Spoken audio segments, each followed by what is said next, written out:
公民总主笔。Welcome to Residence Messenger program on Taipei Broadcasting Station. I'm your host, Ross Darlfine, with our guest today is Xiao Du from the Taiwan Tongzhi LGBTQ Hotline Association. Sean, welcome to the show. Hi, everyone. Hi, Ross. Sean, but before we get into any more details, for anyone in our audience who's still a little unsure in English or in Mandarin, what does LGBTQ and plus each of them stand for? Just give us the education for those who still are unsure what all these terms mean. Okay. L means a lesbian, so means 女同性恋, and G is gay, 男同性恋, and B is bisexual, 双性恋, and T is transgender, 跨性别, and Q is queer, queer, and because for the LGBTQ community, actually we get like bigger and bigger because it includes like different gender identity and like sexual orientation. So we put a plus at the end, so that means that it's just like unzip. So it means that all the sexual minority groups are included in the LGBTQ plus community. And that's something that is common now around the world. It's not just unique in Taiwan to use LGBTQ plus, correct? It's common around the world. Yeah, sometimes you will see like LGBTQ plus, sometimes you will see like LGBTI plus, and I means intersex, 双性人. Yeah, so. Has that one made its way into use in Taiwan? Yes, yeah. And I think for the UN, if you see some official documents in UN, United Nations, you will say LGBTI plus. Yeah, but for us, why we use LGBTQ plus is because for us now, hotline, for our members, our volunteers, now we only have LGBTQ plus, so that's why we use this term. Yeah. Okay, so before we get into more detail about your work with the hotline and sexual and minority rights in Taiwan, and also World AIDS Day, which was December 1st, let's discuss a bit about your own background. Which part of Taipei did you grow up? In Taiwan, I should say. Taiwan. It's fine. Actually, I was born in New Taipei City. At that time, we called it Taipei County, Taipei 县, and I was born in Xindian city. Now it's the Xindian district. Yeah. And did you think about being in NGO and advocacy work, non-government organization work when you were a child, or was there something else you thought you would do when you grew up? Actually, I wish I could be like become a vet in when I was a child. Yeah, because I love dogs. But how many dogs do you have now?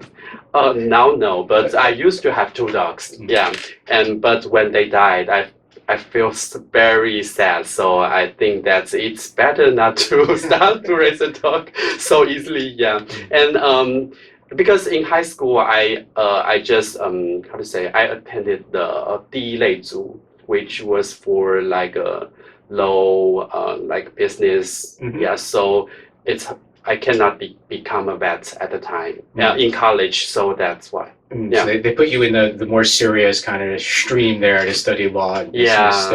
When you were in high school, were teachers, parents, the other families of your classmates, what were their views towards sexual minorities during the time you were growing up in the suburbs of Taipei City? Oh yeah, actually I studied in Taipei City.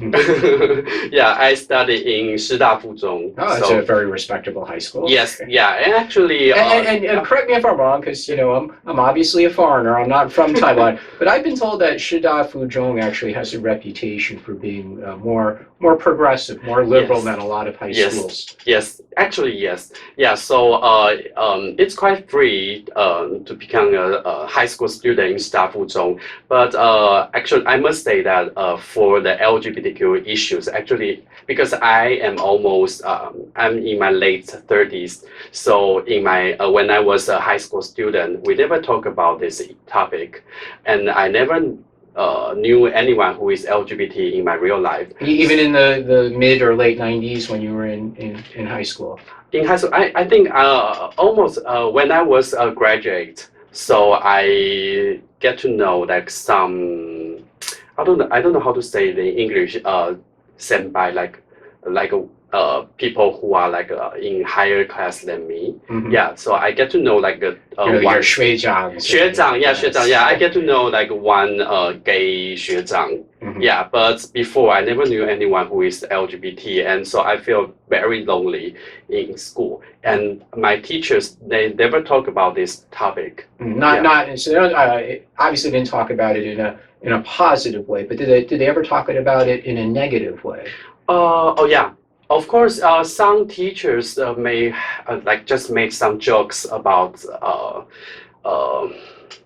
like anal sex or like some like gay related issues, and also like I remember in high school we also have some classmates who is more like how to say, like who is more feminine. Yeah, he is more feminine to others, and like people will make jokes to him. Yeah, just like teasing about like how he talk. Yeah, so, and the teachers didn't stop that. It's not like a bullying, it's more like a teasing. So I don't think teachers know about this. Yeah, but you will find out that actually you better not to become like a feminine if you are a boy. And so I just learned like I need to like maybe like stand away from this guy, so that they will like other students will feel like, oh, am I also like CCE? So yeah. What about when you went to university? Did you start to become more involved in organizations and advocacy work? Yes. I must say that I attended Taiwan National Taiwan University. I think it just changed my life.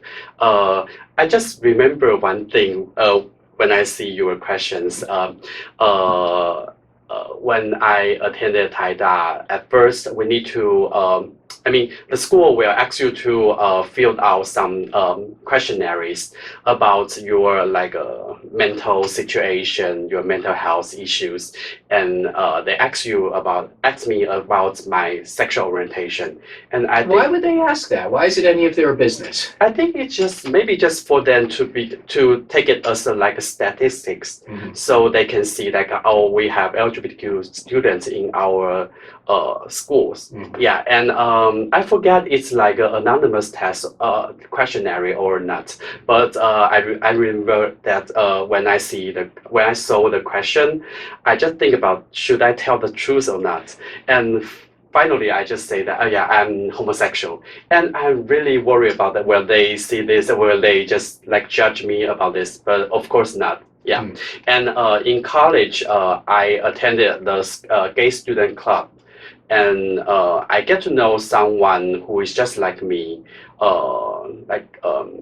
who are also into like same sex, and so I started to find my allies, and I feel like I can come out to others, so I started to come out to one and two like classmates, and more. Yeah, so I feel more relieved in college and feel that I'm not strange. I'm not like a pervert. Yeah, I'm just me. So also, I think also it's also the time that I recognize my sexual orientation, and like I want to share with others. Yeah. And you've been very involved in AIDS-related work, and as I mentioned, it's World AIDS Day on December 1st, and you're wearing a red ribbon today. Yeah. There was some media reports recently that said the rate of, or the number of infections in Taiwan has been falling in recent years. Why is that? I must say that actually our government did a pretty good work on this. So I think compared to other countries, we have an advantage is that because we have 健保. Yeah, and national health insurance. Yeah, national health insurance, and also our it's because now there's an idea called U equals U, means that when people live with HIV, if their viral load is undetectable, and for like more than 6 months, then it's hard for them. it's not possible for them to transmit HIV virus to others by sexual sexual behavior. Yeah. So and because in Taiwan, most of the HIV positive patients all get treatment or get drug for treatment. So I think that is the biggest reason why the infection rates just dropped.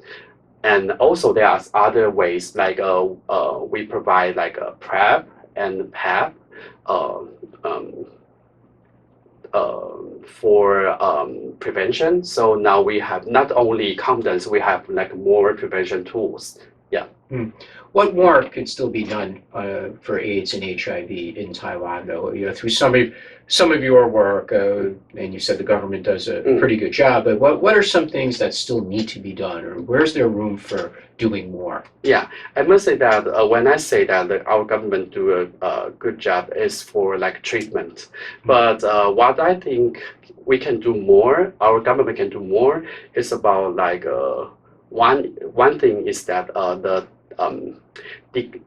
do you say, to decrease the HIV related stigma, because in Taiwan the HIV stigma is still very huge. So it's hard for people who just like get infected, newly infected, to accept that they are positive, because they will think about there's a lot of burden to become HIV positive. And also they are afraid of like being discriminated by others.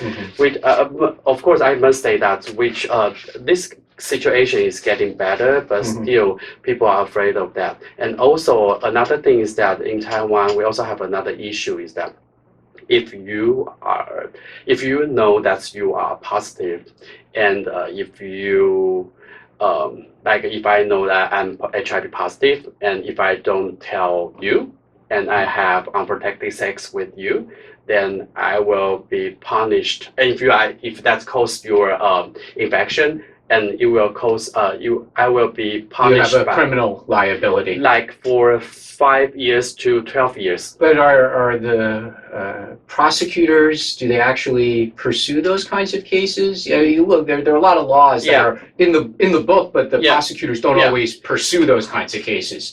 Actually, I must say that yes, they do, and because it is written in our HIV-related law, and the law also mentioned that even if I don't cause your infection, even if you are not infected, if I just know I'm positive and I don't tell you I have unprotected sex with you, I will be punished like 1 to 2 years. About how many cases a year are there that the prosecutors would actually bring to court for this? I must say that as I know, I must say that as I know that, because I only did a statistic like till 2016 or 17. At the time, there are like 17 cases. Every year, or no, like a total. Okay. Yeah. But for now, I think there will be more. And I must say that it's not just like real cases that matters. It's just this law is just become like a it's like a discrimination. It's like a threat. It's like a threat that is going to hover or weigh over people. Yeah, and if I must say that, because when we punish someone, when we make it like a crime, it must like someone get hurt, right? But when I have sex with you, if I'm positive and I don't tell you, and you don't get infected, why am I still get punished? Yeah. Have you talked to legislators about this? Are they interested in changing the law? Yeah, I must say that it's quite hard, and I'm HIV activist. Not only me, we are now organized together, and we discuss these issues for a long time. We want this law to be amended. Yeah, and it's still on process. Yeah. What about the business community? How do companies treat their HIV positive employees? According to the law, you cannot like fire someone who is HIV positive, but as we know that, and also you cannot ask your employees to do the HIV like health test. Yeah. But as we know that some companies still do, and also like some like employees, they are not that stupid. They won't say that I want to fire you because you have HIV. They will say that because you don't behave well. Yeah, your job performance. Yes, yes. So they will find other ways. Yeah. I think in since I'm a lawyer, we call those excuses. Yeah, you're right. We'll talk some more about LGBTQ issues, but let's also briefly talk about gender equality issues generally, because you've also done some advocacy for that. Whether it's the central government level, and we do have a lady president, or the local government level, the city government, the county governments.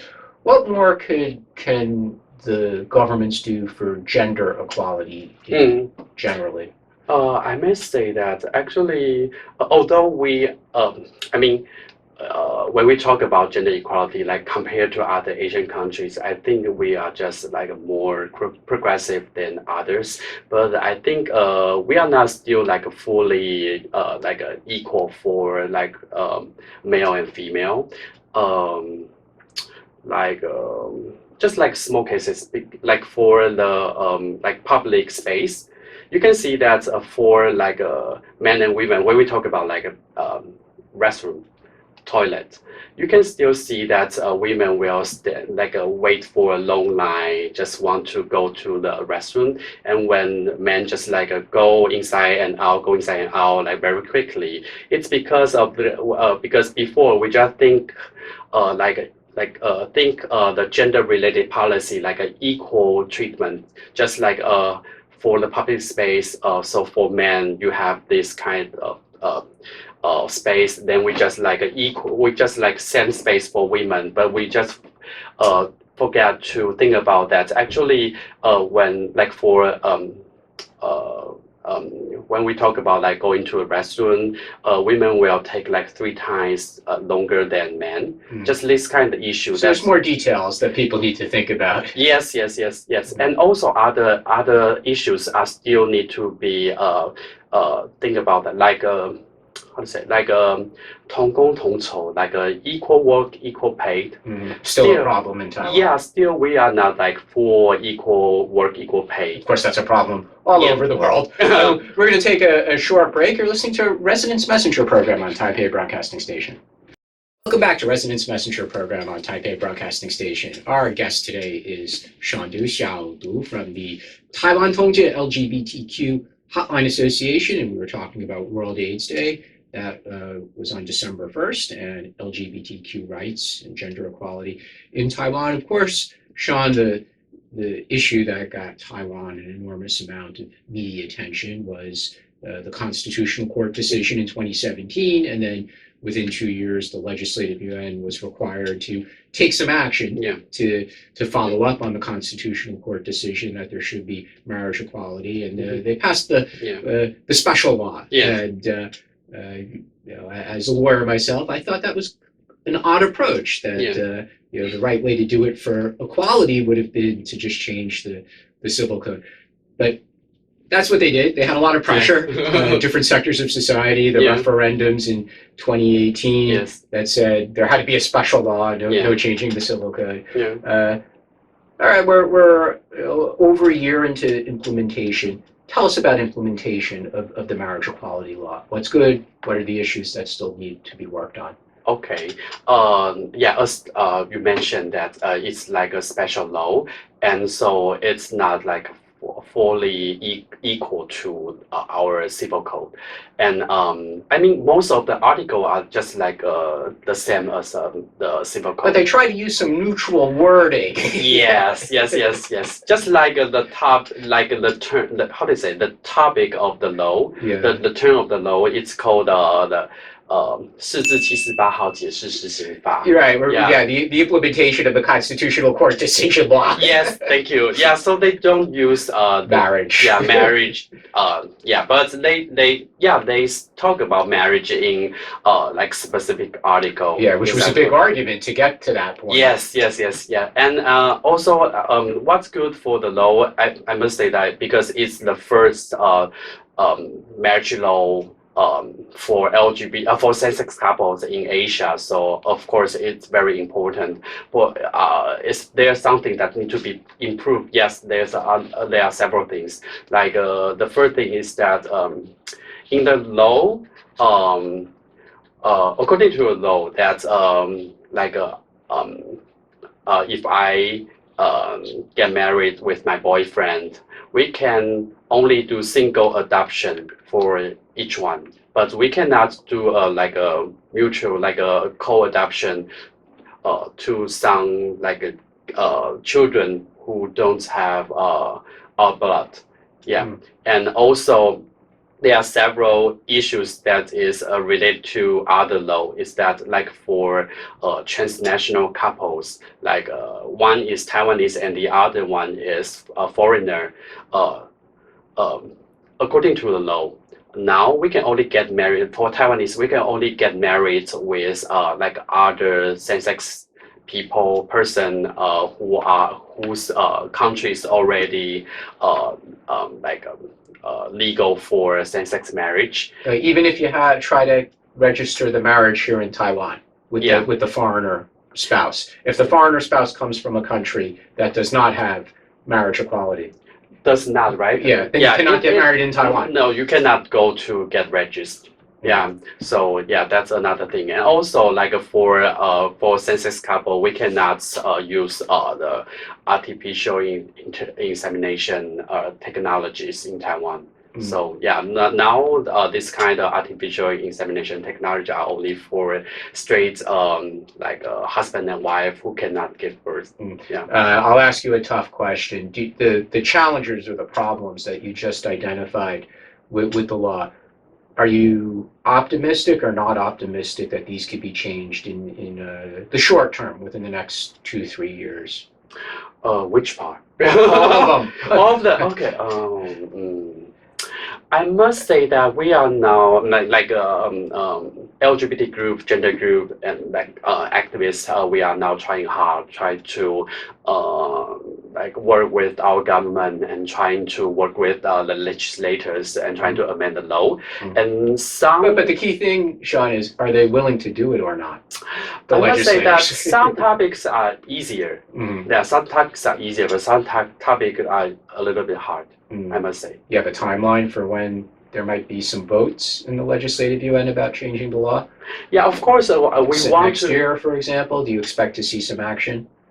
The action is always going. Yeah. So, but yeah, like for the transnational couples, now we know that some legislators they want to raise some drafts. So we hope that we will see some good news soon in 2021. Yeah, 2021. Yeah. What about government organizations? So, for example, government departments, universities. Many universities are government-run in Taiwan. There's also private universities, companies, all these different kinds of what we call in English institutions. What's their attitude towards employees who are same-sex couples who've already gotten married? Are they generally supportive? Okay.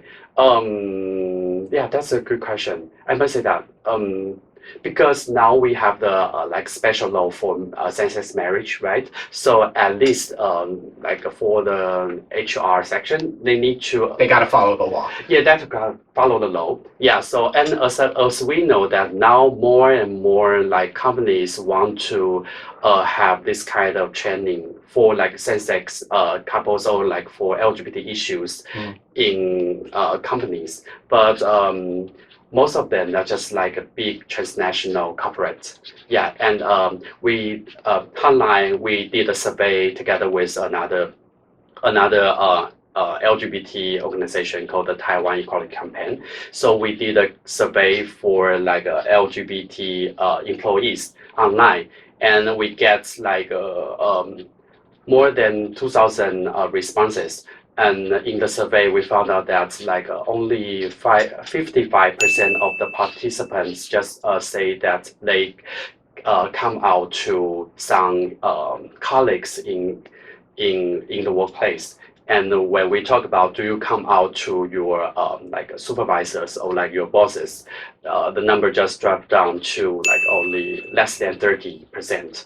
And there's like a 10% of people, they never came out to anyone. They never came out to their colleagues, not to their family members, not to any friends. So once they get married, then with regard to their employer, there are benefits issues, right? There's couples, things related to healthcare, or other kinds of company benefits that start to apply. So you can't hide it, right? Because you want to make use of these benefits. Yeah. So yes, actually that's also why now some people, some LGBT want to come out because they want to use this kind of benefits or like a welfare. So and we think that it will be. We are very optimistic about this. We think that now more and more people will come out. Does that include younger people as well? So of course, younger people are not getting married; they're still young. But does the marriage equality law help encourage younger people, university students, high school students, to come out? That's a good question. But I think there's one big thing that help young people to come out. It's because we have a gender equity education in Taiwan, and it has been implemented like for more than decades. Yeah. So when we go to schools and we ask students like, do you know anyone who is LGBT? Actually, like half or like 1/3 of the student will raise their hand, and like some people just say that, oh yeah, I am. Yeah, so I think for younger generation, they come out more easily than my generation. Yeah, but and also like I must say that marriage equality is also a very important thing for like parents. Now they have like an image about how their children can have future. Yeah, so. Of course, we know that marriage is not for everyone, and that we don't take whether straight or yes. I must say but I think most people, especially for parents, they want to have some image about their children, so that's like a possible future for their children. And a few years later, we'll be dealing a lot with LGBTQ divorces. Yes, it's already happened. Actually, well, let's hope that rate stays low. Let's talk a little bit about Taipei City specifically. Now, recently, Taipei City became the first city in Asia to join the Rainbow Cities Network, the RCN, which is municipal governments around the world that promote LGBTQ rights. I'll ask another difficult question, because Taipei usually has a reputation for being very friendly to LGBTQ. Why did it take so long for Taipei to become a member of the Rainbow Cities Network? Yeah, I just consult with the Office of Gender Equality in Taipei City, and they just replied that actually because this like Rainbow Cities Network was founded in 2012, but at that time the member countries are and the members are only like cities in European countries. Yeah, so this year in 2020 they start to like open to the world. So they want to recruit more like members around the world. So that's why the Taipei City government, they just decided to apply. So actually they are quite fast. You mentioned the city government. They like to say that they're very friendly to LGBTQ. They say access to public housing, no discrimination for same-sex couples, things like power of attorney in the hospital situation, in city-run hospitals, that the policies are supposed to work. It's supposed to be helpful to same-sex couples. What else does the city government do that is good for same-sex couples or LGBTQ rights in general? Give us some examples. Okay, I must say that it's just like a promotion, but I just want to say some good Go things. ahead, promote. I must say that because Taipei City government is the first government that have budgets for like some events for citizens about LGBT issues since like 2000. Yeah, so it's very early, and they also help because the biggest pride, the Taiwan LGBT Pride, was held in Taipei City. So they work together with, the Taipei City government just worked together with the organizer, the NGOs, to make it bigger. Hanlai, we were the main organizer in 2019, and we just worked together with Taipei City government, try to make it bigger, and they just do a lot of promotions on the street. Yeah, and also. There are some progressive policies about gender equality and also gender diversity in Taipei City. So sometimes even better, even better than the central government. Yeah, President Tsai, are you listening? Taipei City even better on this issue than the central government. But who is the who pushes for that within the government? For example, the city government. Is it the employees, the Gongwuyuan, the people who work in the city government? Is it the mayor and the mayor's team? Or is it city councilors? Who really provides the push to make all that happen? Yeah, I must say that it's for the public event for LGBT since 2000.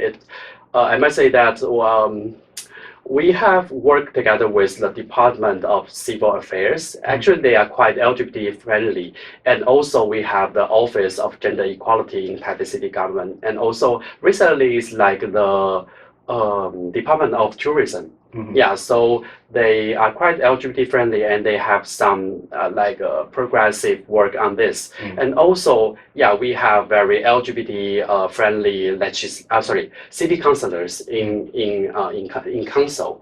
Yeah, and from all the political parties. We got to be fair here. So yes, we got to be neutral. So. Yes. And also because for Taipei City government, for Taipei City, they have the most number of NGOs about gender equality, about gender diversity, LGBTQ issues, and we are very we have a chance to work as a member in some committees, so we can have some just reminds or some suggestions about some related policies. Yeah. Sean, we're almost out of time, so tell us very quickly about the work of the Hotline Association. What are the most important things the Hotline Association does, and where can people get more information about the hotline? Okay, so Hotline we are called the Chinese is called the Taiwan 同志咨询热线协会, and for Hotline actually we started to provide telephone consultation at first, but through telephone we found out that there are a lot of issues need to be done for LGBT communities and their family members. So that's why we just develop different kinds of working groups. So our work can include four big parts. The first part is direct services, complete services to LGBT people and their family members, support group, consultation, testing, this kind of work. And the second part is about social education. So we provide a lot of education in schools to general public and in the workplace and also to some professionals. And the third part is about advocacy work. Actually, we are one of the group that's worked very hard to fight for marriage equality for the past several years, and also we care about gender equity education policies very much. So and also yeah, I forgot to mention that for me, I joined a movement that tried to amend the law for foreigners with HIV in 2013 to 15. Yeah, this kind of issues. And the fourth part of our work is about international collaborations. I must say that actually for LGBT issues, it is a very shining it's a light for Taiwan. Yeah, shows Taiwan around the world. Yes, thank you. So that's actually many Asian countries, many activists in Asian countries and other region around the world. They visit Taiwan. They want to learn more about Taiwan. So it's a good promotion to this. So we try to work together with other international organizations and also other activists in other countries. Yeah. And what's the website? Oh yeah, thank you. So if you want to search for our work, you can find out that you can just search for 同志 hotline, TONGZHI and hotline, or 同志咨询热线 or 同志热线, and you will find a lot of related information about LGBT issues. Yeah, and also we have a lot of events for LGBT and allies. So you are very welcome to join us. Well, thank you so much, Sean. We've been talking about LGBTQ rights in Taiwan, World AIDS Day, with Sean Du, Xiao Du, from the Taiwan Tongzi Hotline Association. You've been listening to Resonance Messenger on Taipei Broadcasting Station. Have a good weekend.